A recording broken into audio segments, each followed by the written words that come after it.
मुदखेड गोदावरी नदीतून अवैध रेती उपसा 31 कोटींचा मुद्देमाल जप्त, 7 आरोपी फरार। न्यू पृथ्वी विश्व लाईव्ह मध्ये आपले स्वागत। नमस्कार, मी आहे श्रीनिधी पुठ्ठेवाड कुंटूरकर। पाहूया गोदावरी नदीपात्रातून अवैध रेतीचा उपसा करणाऱ्यावर कारवाई, एक विशेष रिपोर्ट। नांदेड मुदखेड पोलीस आणि महसूल पथकाच्या संयुक्त कारवाईत मुगट शिवारातील गोदावरी नदीपात्रातून अवैध रेतीचा उपसा करणाऱ्या 7 इसमांवर कारवाई करून एकूण 1,31,40,000 रुपयांचा मुद्देमाल जप्त करण्यात आला। आरोपी पळून गेल्याने त्यांचा शोध घेण्यात पोलीस गुंतले आहेत। ऑपरेशन फ्लॅश आउट अंतर्गत कारवाई पोलीस अधीक्षक अविनाश कुमार यांच्या मार्गदर्शनाखाली ऑपरेशन फ्लॅश आउट अंतर्गत अवैध रेती चोरी रोखण्यासाठी मुदखेड पोलिसांना सूचना देण्यात आल्या होत्या।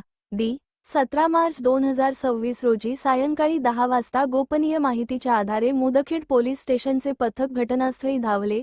तेथे इंजिन बोटीच्या सहाय्याने रेती उपसा करणाऱ्या आरोपींना पाहून ते पळून गेले। पोलिसांनी जागेवर छापा टाकत खालील मुद्देमाल जप्त केला: 5 लोखंडी हॉपर बोटी व इंजिनसह वाळू उपसा साहित्य, प्रत्येकी 25 लाख, एकूण 1,25,00,000 रुपये, एक इंजिन बोट व वाळू उपसा साहित्य 5 लाख रुपये, अवैध रेतीसाठा 35 ब्रास 40 लाख रुपये, एकूण मुद्देमालाची किंमत 1,31,40,000 रुपये आहे। अवजड मुद्देमाल जागीच जिलेटिनच्या सहाय्याने नष्ट करण्यात आला असून रेतीचा पंचनामा महसूल अधिकाऱ्यांनी केला।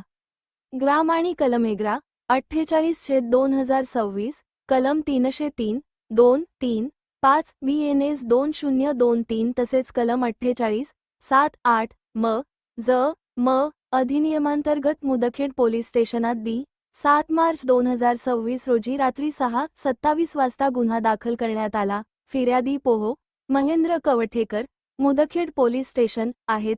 आरोपींची नावे: 1 दिगांबर पाटील करडिले, 2 बालाजी सपुरे, 3 ज्ञानेश्वर आनंदा मस्के, 4 गजानन करडिले, सर्व नागापूर, 5 करण मोरे, 6 छगन भोगतरे, दोघे ब्राह्मणवाडा, 7 देवानंद दुधमल। उत्कृष्ट कामगिरीचे अभिनंदन। या कारवाईचे मार्गदर्शन पोलीस अधीक्षक अविनाश कुमार, अप्पर पोलीस अधीक्षक अर्चना पाटील, भोकर, सूरज गुरव, नांदेड, उपविभागीय पोलीस अधिकारी संजीवन मिरकले यांचे झाले। पथकात पोलीस निरीक्षक धीरज चव्हाण, पोपनी कांबळे, पोहका ठाकूर, चक्रधर, पाशिवानोळे, होमगार्ड तसेच मुदखेड महसूल पथक होते।